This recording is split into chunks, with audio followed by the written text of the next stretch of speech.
स्वागत है आपका हमारे इस प्यारे से चैनल जाविर खान स्टडी में। और मेरा नाम है एमडी जाविर खान। और आज मैं आपको जिस टॉपिक पे डिस्कस करने वाला हूँ उसका नाम है Kirchhoff's law and it's type, उसके प्रकार। तो ये टॉपिक बहुत ही महत्वपूर्ण है आपके एग्ज़ाम पॉइंट ऑफ व्यू से, क्योंकि ये हर एक एग्ज़ाम में सब्जेक्टिव टाइप में ये पूछ देता है। तो गाइस, आज का हमारा ये वीडियो आप पूरा देखिए और किरचॉफ्स लॉ को एकदम फुल्ली कॉन्सेप्ट के साथ इजी लैंग्वेज में समझने की कोशिश करिए। तो बिना टाइम गवाए हम आज का वीडियो स्टार्ट करते हैं। तो गाइस, हमारा सबसे पहला टॉपिक है किरचॉफ्स लॉ। किरचॉफ्स लॉ क्या होता है, तो मैं इसका कुछ समरी बोल देता हूँ। ये जो है ना, एक साइंटिस्ट थे, फिजिसिस्ट थे, गस्तव किरचॉफ्स, जो देते हैं दो लॉ। एक हमारा करंट असम्पशन रहता है और दूसरा हमारा वोल्टेज असम्पशन रहता है। चलिए इसके डेफिनेशन से हम लोग क्लियर करते हैं। देखिए यहाँ पे लिखा हुआ है, ए जर्मन फिजिसिस्ट गस्तव किरचॉफ्स। एक जर्मन फिजिसिस्ट थे, उसका नाम था गस्तव किरचॉफ्स। ये ऑब्जेक्टिव में पूछ सकता है गाइस। गिब्स देता है two basic law for solving circuit. Circuit को सॉल्व करने के लिए दो बेसिक लॉ दिया है। कौन? Gustav Kirchhoff's. ठीक है, आगे हम पढ़ते हैं। एक है one is based on current assumption. एक हमारा करंट असम्पशन पे आधारित है, which is known as Kirchhoff's current law. जो करंट असम्पशन पे आधारित है उसे हम करंट लॉ कहते हैं, किरचॉफ्स करंट लॉ कहते हैं। एंड दूसरा and other is based on voltage assumption. और दूसरा हमारा वोल्टेज असम्पशन पे आधारित है। ठीक है, which is known as Kirchhoff's voltage law, जिसे हम किरचॉफ्स वोल्टेज लॉ कहते हैं। Hans Kirchhoff's gives two law. यानी कि हमारा सिंपल में याद रखें तो एक फिजिसिस्ट थे जर्मन के गस्तव किरचॉफ, वो देते हैं दो लॉ सर्किट को सॉल्व करने के लिए। एक हमारा current assumption Kirchhoff's current law होता है, एंड अदर जो है हमारा voltage assumption Kirchhoff's voltage law होता है। तो इसके देखिए गाइस, यहाँ पे मतलब दो लॉ लिखा हुआ है। पहला हमारा किरचॉफ्स करंट लॉ, इसको हम केसीएल शॉर्ट लैंग्वेज में कहते हैं, और किरचॉफ्स वोल्टेज लॉ केवीएल। आइए हम पहले केसीएल जानते हैं, यानी किरचॉफ्स करंट लॉ जानते हैं। किरचॉफ्स करंट लॉ यहाँ पे लिखा हुआ है, the algebraic sum of current meeting at junction और नोड इज इक्वल टू 0। यहाँ पे जंक्शन और नोड जो स्टूडेंट नहीं जानते हैं वो हमारे चैनल में जाए, और हमारे चैनल में ये वीडियो उपलब्ध है। जंक्शन और नोड, लूप मेश, ये वाला वीडियो उपलब्ध है। उसे पहले देखें तब ये देखें, ज़्यादा बेहतर होगा। आप समझ इजी लैंग्वेज में समझ सकते हैं। तो चलिए यहाँ पे जो डेफिनेशन लिखा हुआ है, algebraic sum of current meeting at a junction या नोड। किसी नोड या जंक्शन पे जो करंट मिलता है उसका अलजेब्रिक सम 0 के बराबर होना चाहिए। यही इसका समरी है गाइस। तो समझ गए होंगे। आगे मैं पढ़ता हूँ। It is applied at junction और नोड। ये सिर्फ अप्लाई कर सकते हैं हम जंक्शन और नोड में। और ये किस प्रिंसिपल पे आधारित है? कंजर्वेशन ऑफ चार्ज प्रिंसिपल पे आधारित है गाइस, किरचॉफ्स करंट लॉ। इसका एग्जाम्पल मैं देखता हूँ। आइए देखते हैं किरचॉफ्स करंट लॉ का एग्जाम्पल। यहाँ पे एग्जाम्पल में consider a 5 conductor carrying current.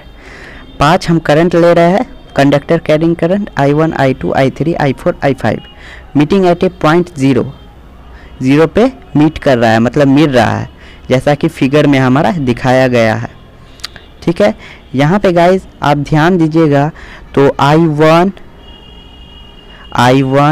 I2, I3 ये तीनों 0 की तरफ जा रहा है, O की तरफ जा रहा है। एंड I5 और I4 एंड I5 ये दोनों आउट हो रहा है, मतलब उससे दूर जा रहा है जीरो से, और ये I1 I2 I3 जीरो के करीब जा रहा है। तो यहाँ पे हमारा KCL इक्वेशन से क्या बोल रहा है, अलजेब्रिक सम किसका, जो जंक्शन या नोड पे जो मीट कर रहा है करंट, उसका अलजेब्रिक सम, वही हमारा किरचॉफ्स करंट लॉ। तो देखते हैं यहाँ पे current law, Kirchhoff's current law से हम लोग लिखे हैं इस फिगर का Kirchhoff's current law I1 plus I2 plus I3 minus I4 minus I5 बराबर 0 इज इक्वल टू 0।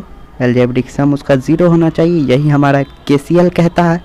तो यहाँ पे कुछ लिख दिए हम लोग I1 I2 I3 प्लस में और उसके इक्वल में I4 प्लस I5।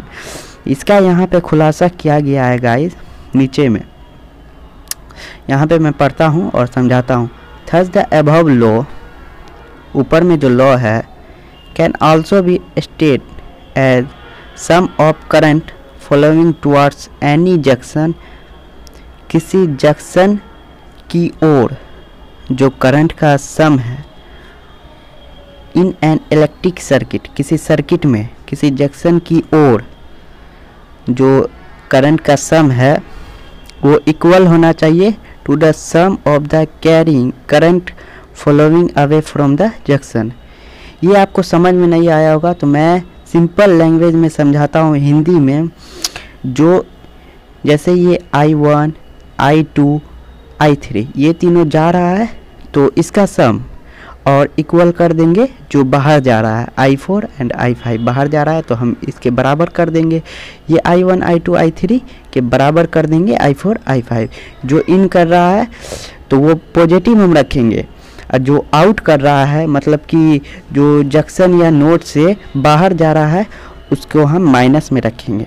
तो ये सिंपल लैंग्वेज में समझ गए होंगे। अगला जो है हमारा किरचॉफ्स वोल्टेज लॉ यानी KVL, ये हम समझते हैं। इसके डेफिनेशन में पढ़ता हूँ। The algebraic sum of all the voltage, किसी वोल्टेज का ऑल द वोल्टेज, सभी वोल्टेज का अलजेब्रिक सम किस में, इन एनी क्लोज सर्किट और मेश और लूप इज इक्वल टू 0। यानी मेश और लूप, जो क्लोज सर्किट होता है मेश और लूप, उसमें ऑल वोल्टेज का अलजेब्रिक सम 0 होना चाहिए, उसे ही हम KVL कहेंगे। और मैं पहले ही बता चुका हूँ, अगर आप नोड जंक्शन मेश लूप नहीं जानते हैं तो हमारे चैनल में एक बार विज़िट करिए और आपको ये वीडियो मिल जाएगी। चलिए आगे समझते हैं। यहाँ पे लिखा हुआ है that is summation of IR बराबर V होता है, V बराबर IR, समीशन ऑफ EMF मतलब इलेक्ट्रोमोटिव फोर्स, यानी टोटल यहाँ पे वोल्टेज का सम हुआ है बराबर इज इक्वल टू 0 हो गया है। तो यही तो हमारा डेफिनेशन भी कह रहा था। चलिए नेक्स्ट जो है हमारा Kirchhoff's voltage law is applied in A close circuit और मेश और लूप। यहाँ क्लोज सर्किट या तो मेश या तो लूप में किरचॉफ्स वोल्टेज लॉ यानी KVL अप्लाई कर सकते हैं और KCL अप्लाई कर सकते हैं नोड या तो जंक्शन में। ये किस प्रिंसिपल पे बेस्ड होता है गाइस, ये होता है आपको conservation of charge, sorry conservation of energy. ठीक है गाइस, यहाँ पे देख रहे होंगे कंजर्वेशन ऑफ एनर्जी, यहाँ पे इस प्रिंसिपल पे KVL आधारित होता है। तो गाइस समझते हैं इसका एग्जाम्पल। यहाँ पे हम अपना एग्जाम्पल देखते हैं KVL का। यहाँ पे कुछ लिखा हुआ है, let us consider a close circuit as A, यहाँ पे क्लोज सर्किट लिया गया है जैसा कि हमारा फिगर में दिखाया गया है। तो देख सकते हैं हमारा यहाँ पे एक क्लोज सर्किट है। ठीक है, अब यहाँ से हम लोग KVL लिखते हैं। सबसे पहले यहाँ पे बाय KVL से आप लोग देख रहे होंगे IR1, ये I करंट फॉलो कर रहा है और V बराबर IR होता है। सभी वोल्टेज का सम कर देंगे तो वही KVL इक्वेशन मेरा बन जाएगा। ठीक है गाइज, तो एक हमारा I फॉलो करवा दिए करंट सभी में। तो पहले R1 के लिए क्या हो जाएगा वोल्टेज, I अगुना R1, तो ये सही है R1 के लिए IR1। ठीक है, उसके बाद R2 के लिए IR2 सही है क्योंकि I फॉलो कर रहा है सभी में, और E2 के लिए E2 सिंपल हो जाएगा गाइस। यहाँ पे डायरेक्शन भी करंट का वही है और पहले पॉजिटिव मिल रहा है E2 को, E2 का पॉजिटिव और डायरेक्शन सेम टू सेम जा रहा है, तो हम यहाँ पॉजिटिव E2 लेंगे, ठीक है। और R3 के लिए आपको IR3 हो जाएगा, जैसा कि IR1 और IR2 में हुआ था। और यहाँ पे समझने वाली बात है E3 के लिए गाइस, देखिए आप डायरेक्शन जिस डायरेक्शन में करंट फ्लो कर रहा है फिर वही डायरेक्शन में हमारा E3 का माइनस है, तो माइनस है तो हमारा यहाँ पे माइनस E3 लिखेंगे। एंड E1 में भी वही हुआ, जिस डायरेक्शन में करंट फ्लो कर रहा है उसके अपोजिट यहाँ पे दोनों जो टर्मिनल है बैटरी का वो ज्वाइंट है, तो हमारा यहाँ पे माइनस लेंगे। डायरेक्शन के साथ जो हमारा टर्मिनल मिलेगा पॉजिटिव या निगेटिव, तो उस हिसाब से हमारा यहाँ पे साइन इंडिकेट किया जाता है। तो ये हमारा हो गया KVL इक्वेशन, ठीक है गाइस। आई होप कि आपको हमारा ये वीडियो, आज का 10 मिनट का वीडियो समझ में आया होगा।